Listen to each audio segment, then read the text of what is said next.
Welcome to the Engineering, Emotions, and Energy Podcast, where you can relax, recharge, and reconnect. And now, your host, Justin Wink. Welcome to the show. Today, we're going to be talking about some fun.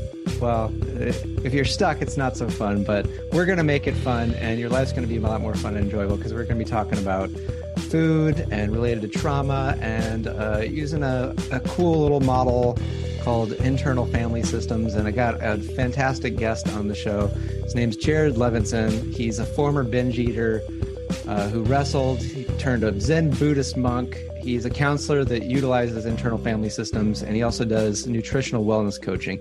He's helped hundreds of people through universal meal principles and internal family systems to make peace with food, stop binge eating, and find true health and wholeness. Welcome to the show. Hey, Jared, how you doing? Hey, Justin. And I might also add that Jared and I met in 2014, which is now 9 years ago. We did yoga teacher training together. We did a 200-hour yoga teacher training. That was my first one. I think it was probably yours too, Jared. Yeah, it was. I just gotten off my 13 months living as a Zen monk, and my transformation during that time had been pretty profound, but I really knew the importance of a spiritual community and was so into mindfulness. I still am into mindfulness. I don't practice it as rigidly or as much as I did before.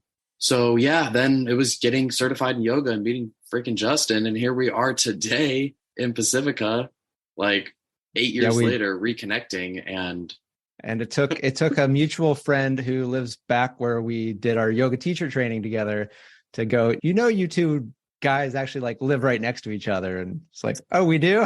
And the next day we got together. Thanks, Genevieve. Yeah. Because I know she's a big listener to the show. And thanks to everyone who also listens besides Genevieve. Do appreciate it. So you were the Zen Buddhist monk prior to doing the yoga teacher training.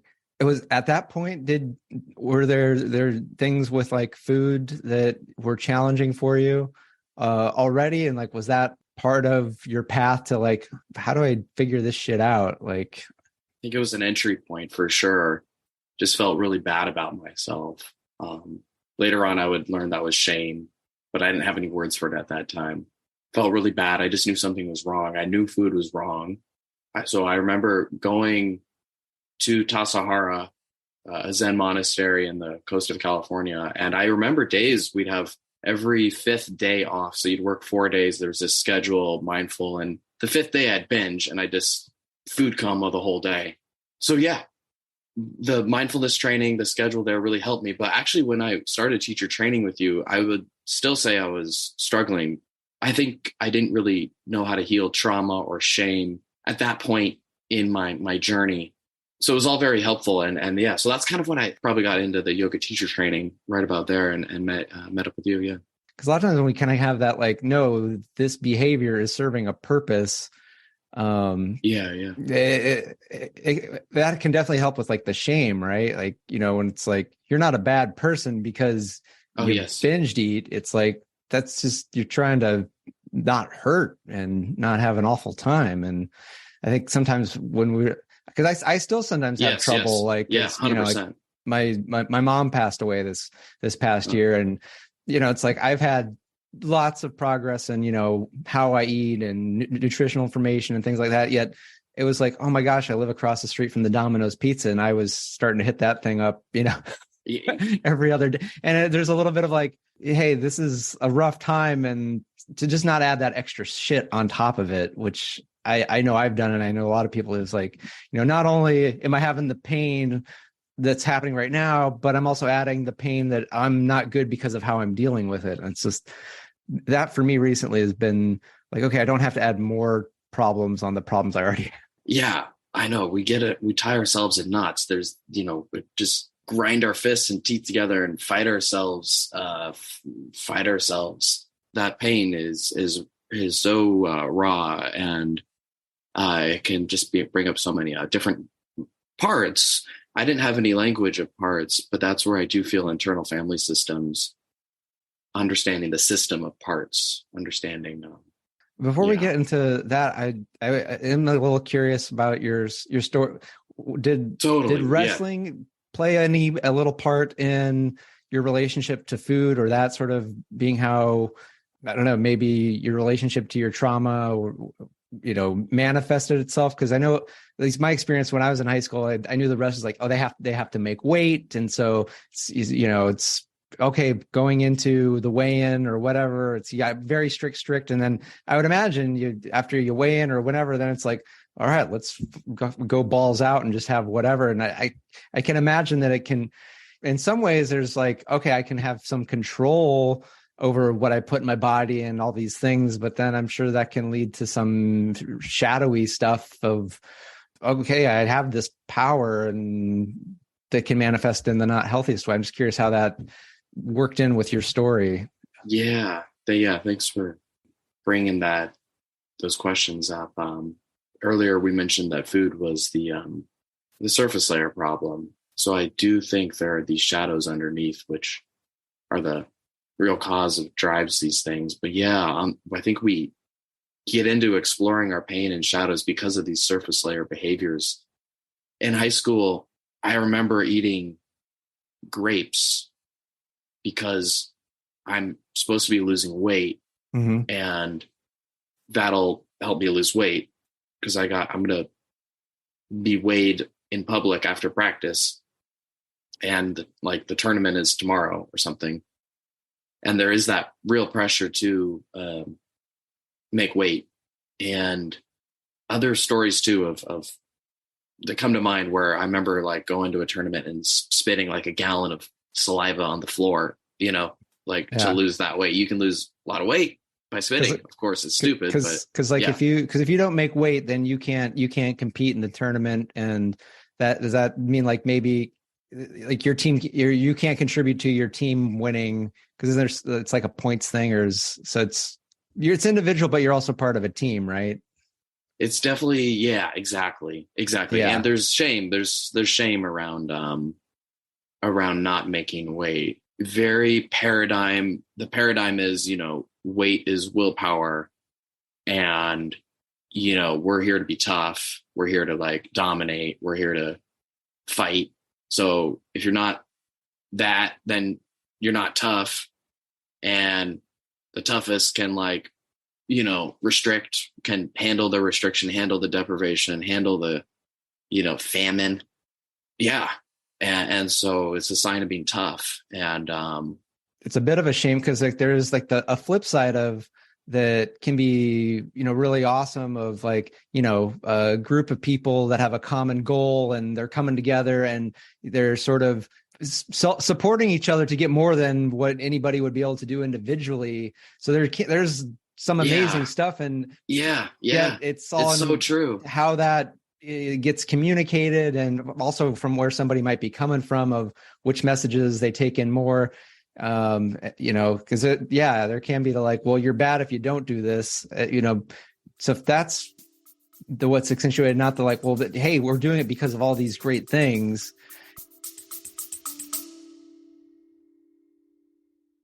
Feeling overwhelmed by the daily grind? Imagine if you could pause, reset, and truly connect with a calmer, more fulfilled you. It's not just a dream, it's absolutely possible. Hi, I'm Justin, and I invite you to discover the life-changing techniques in my book, Engineered to Love. Right now, I'm offering a free chapter complete with guided audios that have already helped so many people find peace amidst the chaos. These aren't just any techniques. They're transformative practices designed to help you love yourself and engage deeply with the present moment, without even having to close your eyes to the world around you. So join us at engineeredtolove.com/sample and access your free guided session. It's time to bust the busyness and embrace the joy, ease, and love in your everyday life.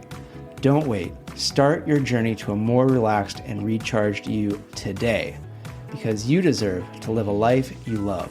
Visit engineeredtolove.com/sample. See you there. You're absolutely right. A lot of positives. Today, I'm still in fitness, still in the weightlifting.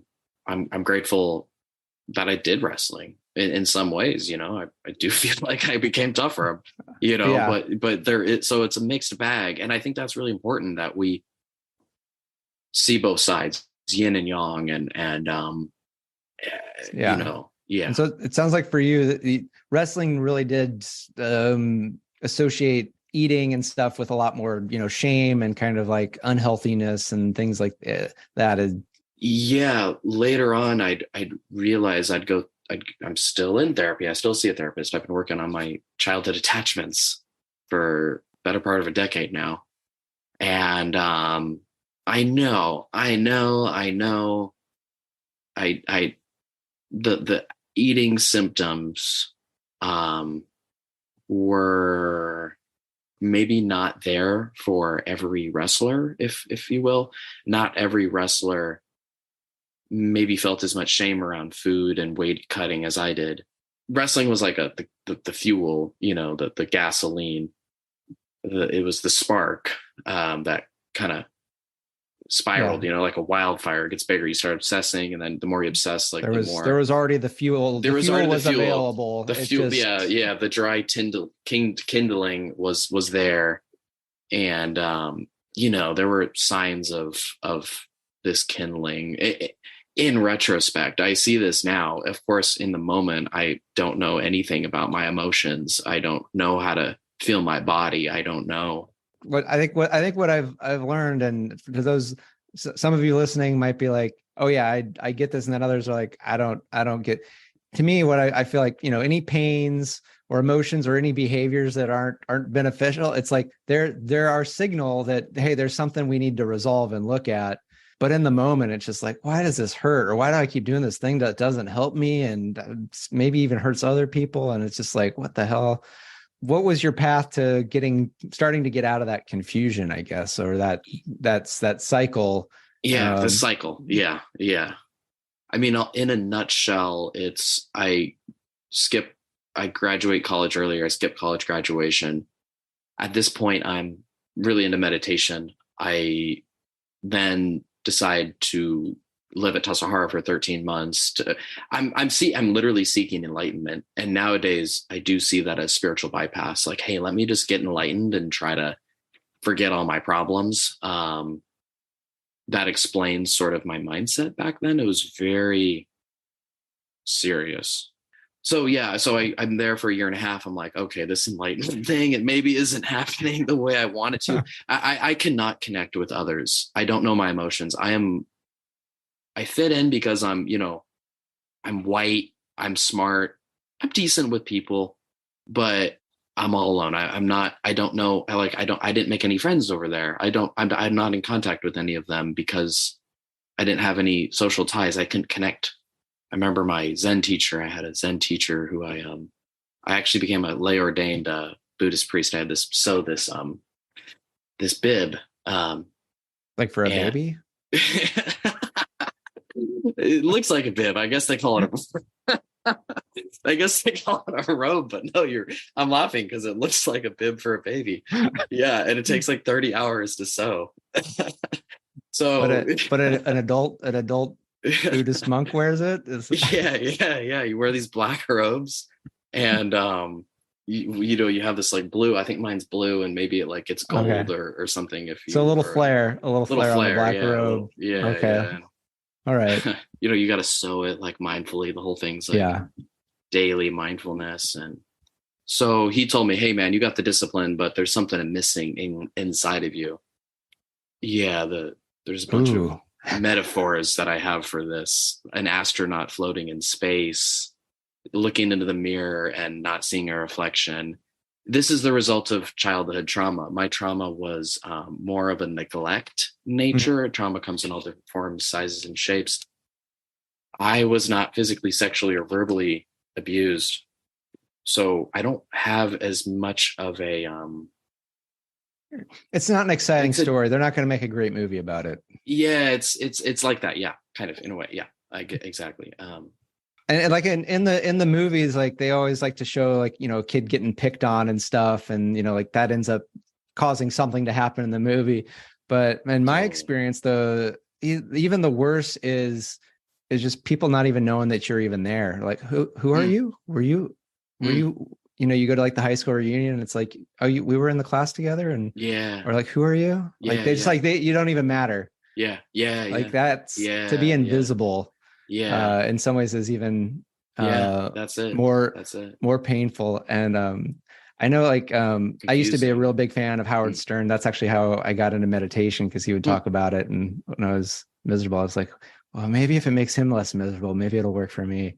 But they used to send this guy, Stuttering John, to go like interview celebrities and like mess with them. And one of the things that would just, the big question they would ask a celebrity to just like really get under their skin is just go up, to like Johnny Depp or Brad Pitt and go like, yeah, who are you? What are you famous for? Because it's just that like that you're a nobody. It can be just the most painful thing. And especially if, your family, like to be like a nobody to the people that are supposed to like care and give you everything. And it's like, you can't know that while you're in it, but it's like later, I know for me, it's like, oh yeah, that's really awful. I really would have liked someone to go like, what's wrong? Are you okay? Like, totally, totally. Yeah. That can be so painful as a kid. We can have all these defense mechanisms that sort of naturally block it out. Food being one of them, humor, another one. Right. Yep. What are you saying? Are you saying I'm trying to hide something with my jokes here? Yes, absolutely. There's truth, right? There's mixed bags. We're connecting, and it can be a valid defense mechanism as well as I think with food as well, right? It can be such a valid defense mechanism that all of our defense mechanisms are like this. Totally. So you get the message at the Zen monastery that, hey, you're not here, and that leads you to looking back and like, oh yeah, well, it's almost like you were left, and then you kind of left yourself in some ways. Because in some ways, I guess we like often do what we see around us. Like, it's like, all right, I guess just I don't matter, so I guess I won't matter. Or maybe you have a better. Maybe this is a good time to introduce the parts. Sure. No, I like internal family systems. Sure. Yeah. I think we're starting to get to where there's not just you. There's other parts of you and other parts of me and other parts of everybody listening. And people might be going like, will this become the schizophrenic show? And it's like, yes and no. And I don't know, maybe I'll let you explain, since you're actually trained and probably actually know how to use some of this terminology better than I do.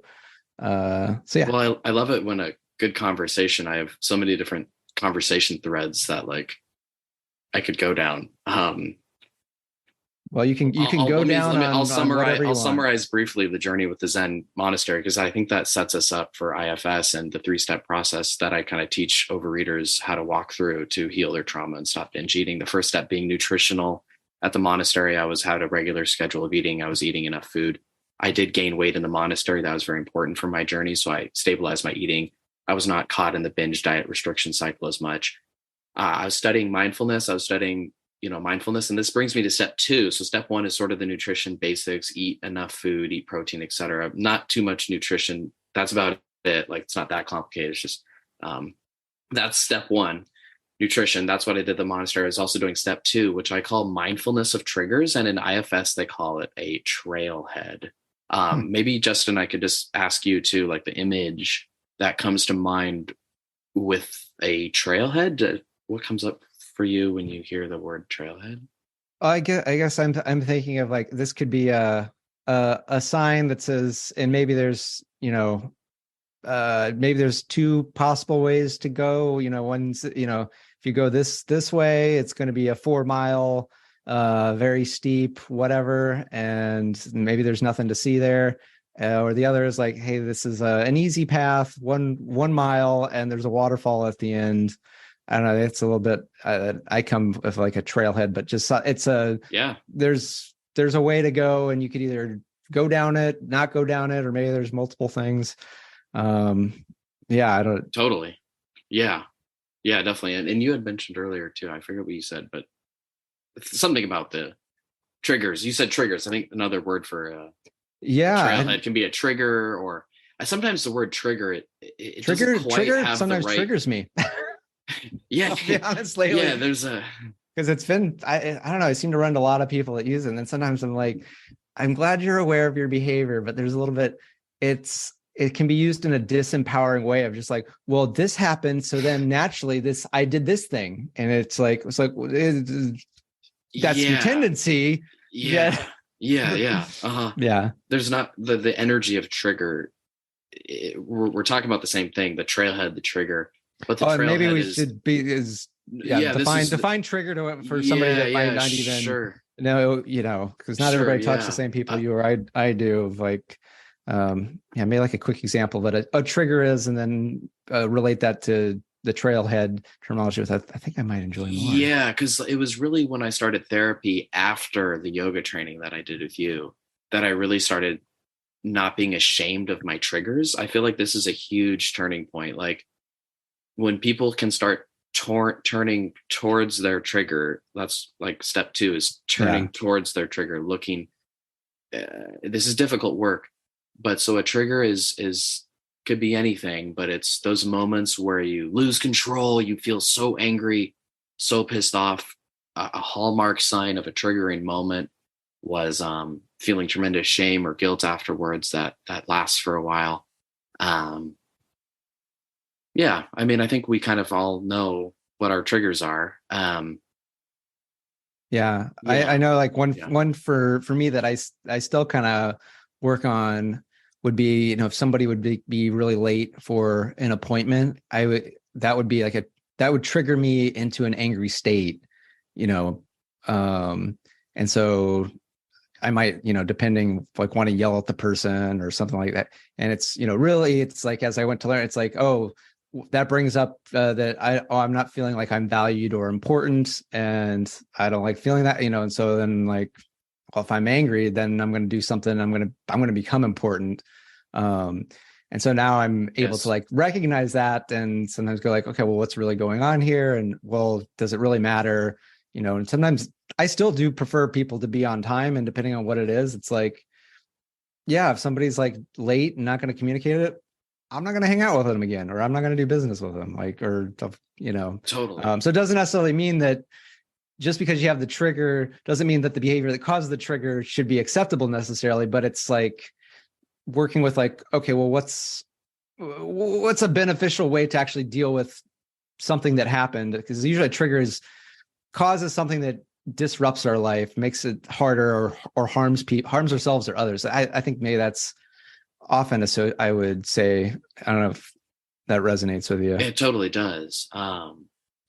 Yeah, no, I totally hear you. I like how you phrased it. The anger covers up the loneliness. I think that was essentially, like, that was one snippet of what you said there, was like the behavior of being triggered kind of has a role in a way to help cover up the trauma or the trigger or yeah, it's like it's getting to an ouchy spot, and then to deal with that ouchiness, we have a behavior step 3. Yes. To deal with the ouchie, that's step 3, and sort of how I understand this. But yeah, you're right. The behavior is how we deal with the ouchie. Yeah. And so now we've got triggered, then how does a trailhead? So they're similar. So in that context, like, what's is it just a little bit of like, this is an event has occurred, and you're at a place where you could go down the path of the behavior, or there's I hear you. How it is the trailhead is this word that, the image of multiple, or curiosity one way or the other way. There's potential. There's some sort of maybe an adventure, and an experience to be had. Yeah, and I think the map of IFS and sort of this framework, it's mindfulness, very similar to mindfulness. But we begin to explore the quote unquote different parts, and we'll say protector parts. Yeah. The protector parts that sort of are right underneath the surface, the iceberg image where we have the tip of the iceberg, and right underneath the surface are the parts. So a trigger is these moments, let's say a binge, something triggered, something happened, and a variety of protectors, these problematic behaviors can come out. Numbing, where you numb with food, maybe an inner critic comes out, fight or flight, anger. Yep. And so if we can somehow start that inward looking, that inward trying to really study, understand, and this is so difficult to do without support from someone who can lend you a compassionate presence and help you sift through these things. I do think that is the value of therapy or coaching, because it can be a tangled ball of knots, but with a compassionate presence, step 2 is learning that there's multiple parts underneath every trigger. These are protectionary parts. And what they do is if we can sort of connect with the parts, this sounds really weird, but you end up talking to your internal family. Each part is a little family member, like a little person, an angry Justin, a Justin that disassociates when he, whatever, an inner critic of Justin. And these are all like little people in us that we learn to talk to, befriend, trust. And that's step 2. So yeah, that's a lot. And then I'll just quickly say step 3 is where once the protectors are united, there's more self-energy. Self-energy is sort of the spirit, soul. In Hinduism, they call it the self. Buddhism, sort of this meta-awareness. Once there's that energy connected with the protectors, we're possible to witness the pain, the lonely, the child that was hurt, the child that was rejected, the child that was not important. We can witness their pain and see their pain. And that's how you heal trauma, bit by bit. You do this, you witness a little bit of pain, so you can integrate it. You can retrieve the soul juice that trauma takes away your life force. There's life force in that. And when we can do it this way, retrieving a little bit of that lost self that was lost in the trauma, that's how we, the protectors that are trying to protect the trauma, they genuinely sense that this little one is safe. They don't need to binge eat as much. They don't need to be as critical as much. They don't need to, et cetera, et cetera, et cetera. So if there's a few layers here, and I'll just end it at that, and you can take it wherever you want to go. Yeah. So maybe quickly, maybe just summarize like the 3 steps. Yeah. I know we took some, and then maybe we'll, I'll have some. We could try to do stories or examples, and I try to make it.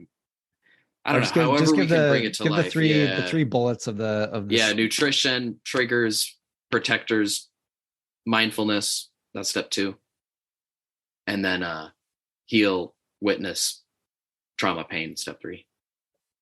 Yeah, and I think because it is like a journey, and so to have that laid out, because I'm sure for you to get to this point, to simplify it into those 3, most stuff in life is a journey, dude. It's been a journey to be able to concise it that way.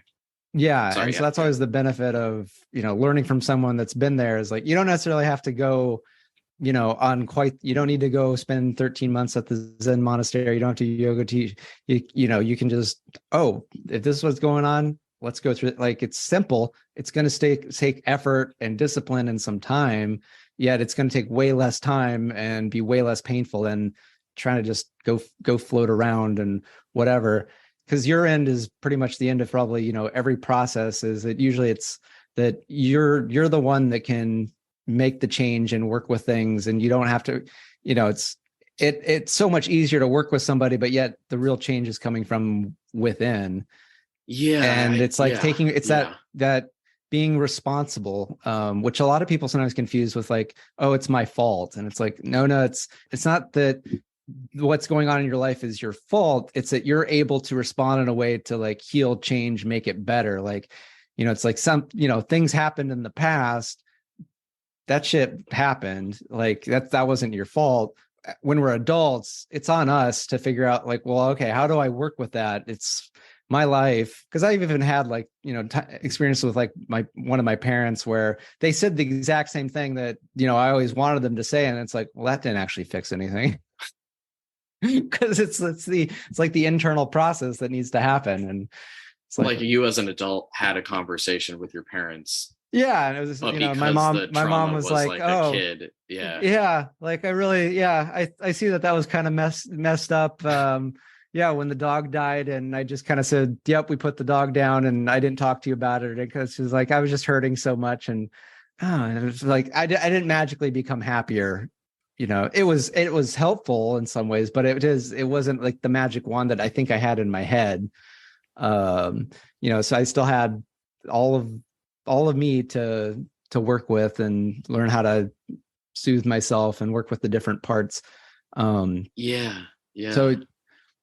maybe and witnessing if there's, I don't know, on your own time or the next time you're in a hot tub or just gotta go on a walk, but somehow getting in a calm state and kind of, I think you have enough self-awareness with your protectors that they'll try to come out and sort of shove that memory down. I think I'm not saying you're caught up on your dog.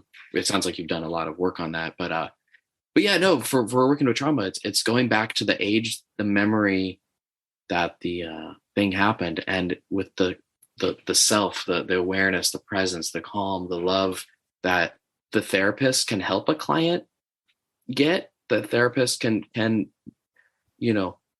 of with their tone of voice and energy, kind of boost the client's self energy up there for them to witness that trauma.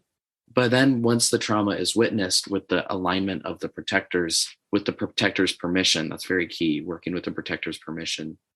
But anyways, the trauma can be unburdened, lifted, and more life force can come back. And in that way, sort of the client learns, they start feeling their own life force, and they do, take self-leadership. I think that's the ultimate goal, is the client, their self-energy, their life force becomes the directing agent in their life over time. In a lot of ways, going it's back about and healing that, witnessing that pain from the perspective of the 9-year-old. Like, what was that like when you left, a 9-year-old, like losing their dog? Like, damn, that must have sucked. Like, like feeling that pain and even there's other techniques that's in step 3, but yeah, essentially it's witnessing or feeling the pain. You can do other things like, other. And so maybe we'll just use my, I'm trying to remember how old I actually was. I was like first grade or something like that. Using that, my dog being put. Well, we could use that as an example for like how these parts kind of like come about and stuff like that. Because it's like, and this is almost like I have to kind of like imagine it, because since I wasn't able to like in the moment, but I'd imagine I would have been like really sad and probably confused and wanting guidance and things like that. Yet from my mom's reaction at the time of just like that happened and then moving on, and then probably a protector part comes like, all right, all that stuff, shut that down. That is not gonna help. This woman is fragile. We do not want to cause any problems. Exactly. We need to be a quiet, good little boy and shut off any of those things that say like, I want to cry or I want help or what that. Absolutely. So knock that shit off. Yep. Yeah, so that we can be safe. Yeah, totally. Yes, it's like what, 5 or 6. It's like, well, this is the person that buys the food, prepares the food, and gives a place to live. Like if they're gone, like who's left? That angry dude that's here every couple of weeks when he's not working. Like, because my dad was in the military and would be like, at that time in my life, he'd be off for like 2 weeks on a boat somewhere, because he was in the Marine Corps but worked with the Navy. And it's just like there's this dude every 2 weeks that, and often would get angry as fuck and stuff. And it's like, oh, we want this mom woman here as long as possible. Like it's, she's the sense of safety and totally. Totally. Yeah. And it's interesting too. You're starting, like, this would be us getting to know a protector part. We have an image, we have a story, we have the history. it's interesting too, when people can feel a connector part or a protector at all parts, they have a voice. Mm-hmm. Like the voice you were using right there was kind of the voice I imagined of like the 5-year-old sort of like, but like stern to himself, like, dude, the mom is fragile. You have to contain it. Like, you got to shut down, bro. Like you said it a little bit differently, but right. Yeah. But they call it fleshing out, like where you Mm-hmm. not just intellectually know, but kind of in your heart, in your body, in your memory, like a part, and you keep on getting to know all these protector parts. Like, and I think that's the importance of, it's that emotional part, because that's the part. Yes. Like, if you could think your way out of all this shit, just about everybody would be so happy.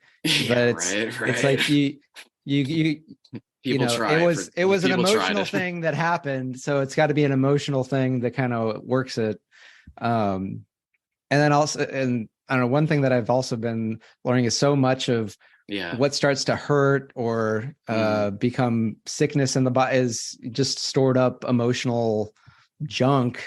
Totally. I like to, sometimes I've come up with it. Our body is like our cosmic receptionist. It's like, well, you were checked out, focusing on other stuff. It was still recording all of the bad emotional things that ever happened to your entire life, just waiting for you to come back and like read all these memos. It's like, why does the lower back hurt? It's like, oh, well, yeah, that was when like you really didn't, speak up when, a girlfriend, cheated on you and you didn't speak up for yourself. Like, oh, what's with all that extra body fat? Like, oh, that's, from when you were ignored, as a kid and you weren't able to get the love you need. And so, abuse. Yeah.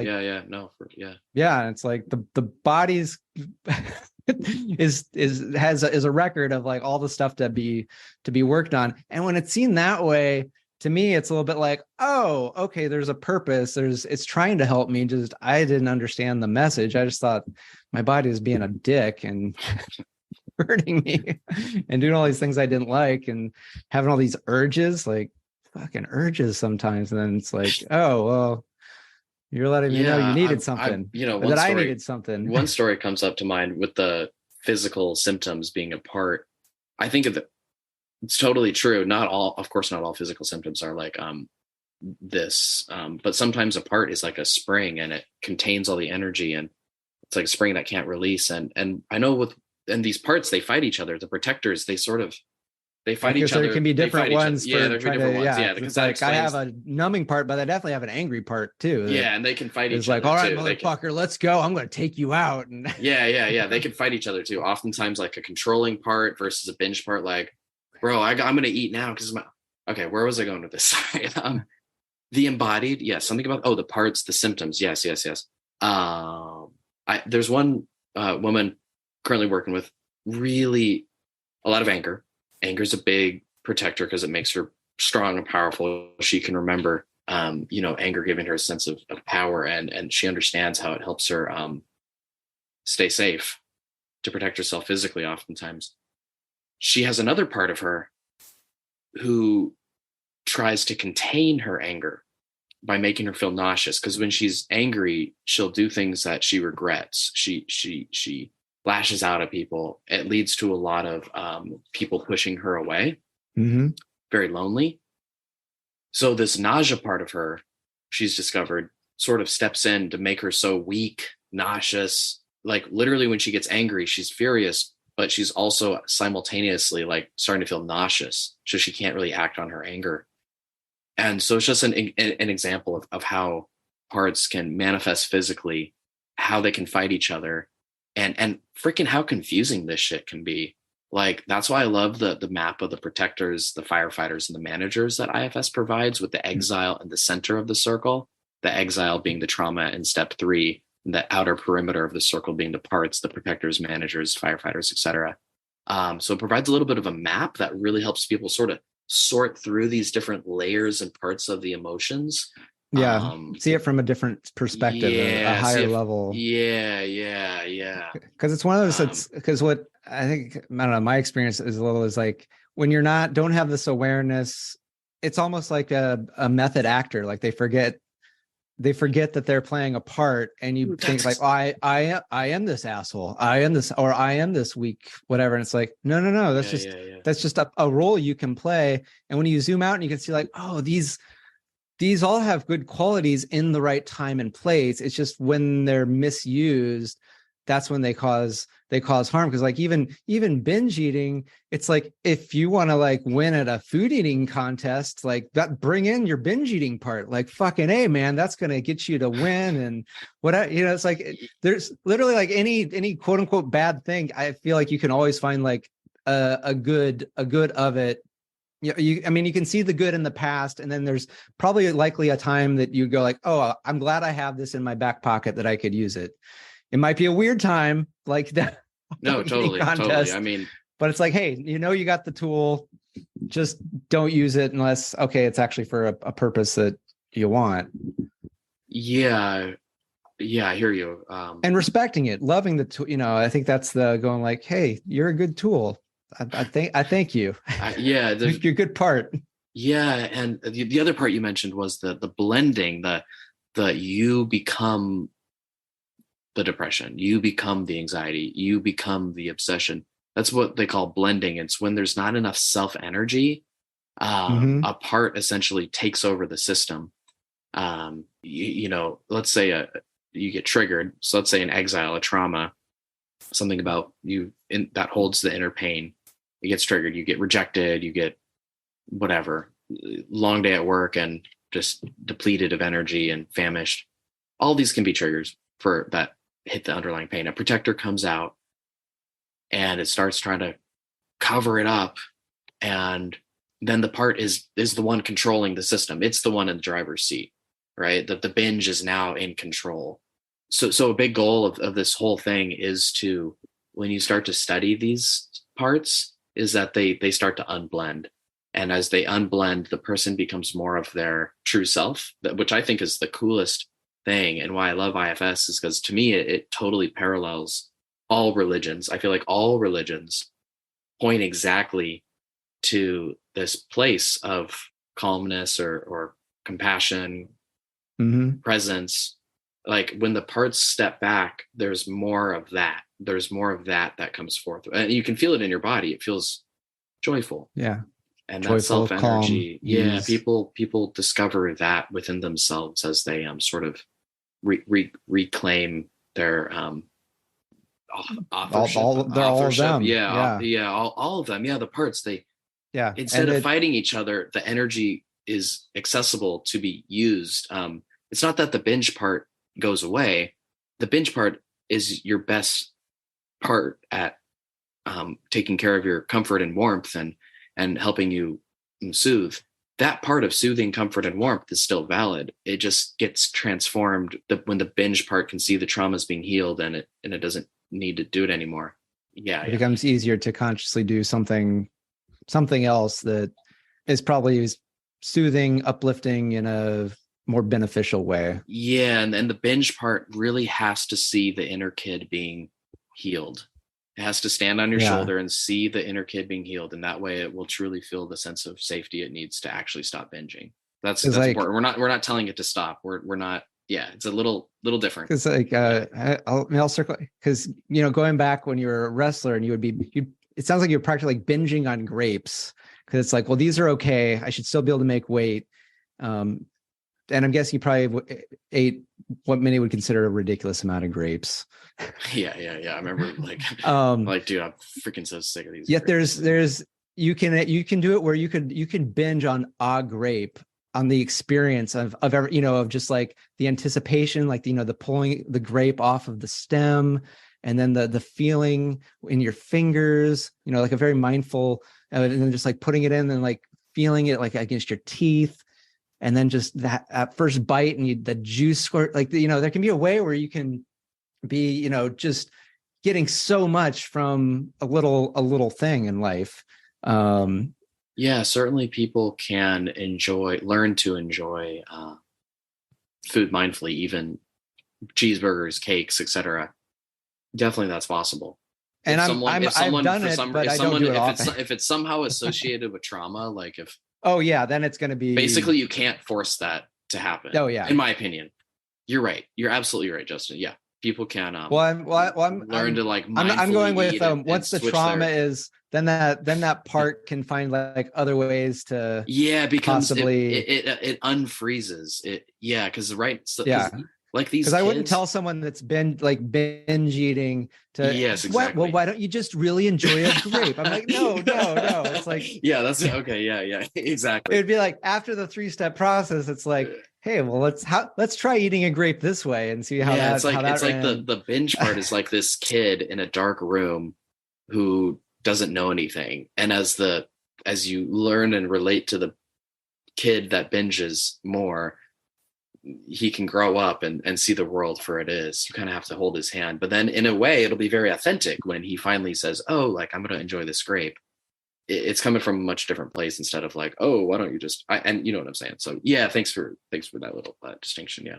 Yeah, I kind of want to get to wrapping up because I know we've been talking for a long time. It's been really, and there might be some people going like, you guys really didn't talk about food or eating all that much. And it's because like for the most part, the issues with eating are not issues with eating. They're issues with trauma or other unresolved stuff. I'd say I think there's two parts to, people's eating challenges. One, there's ignorance of how to eat, what to eat, which is I think a huge problem, in the US especially, where the misinformation of what is healthy, it's like, oh, I'll have a Caesar salad, that's healthy, and it's like, but the Caesar dressing is loaded with like sugar, fat, and then the salad has like no actual nutrition. It's just like, it's like a sugar fat ball with no nutrition.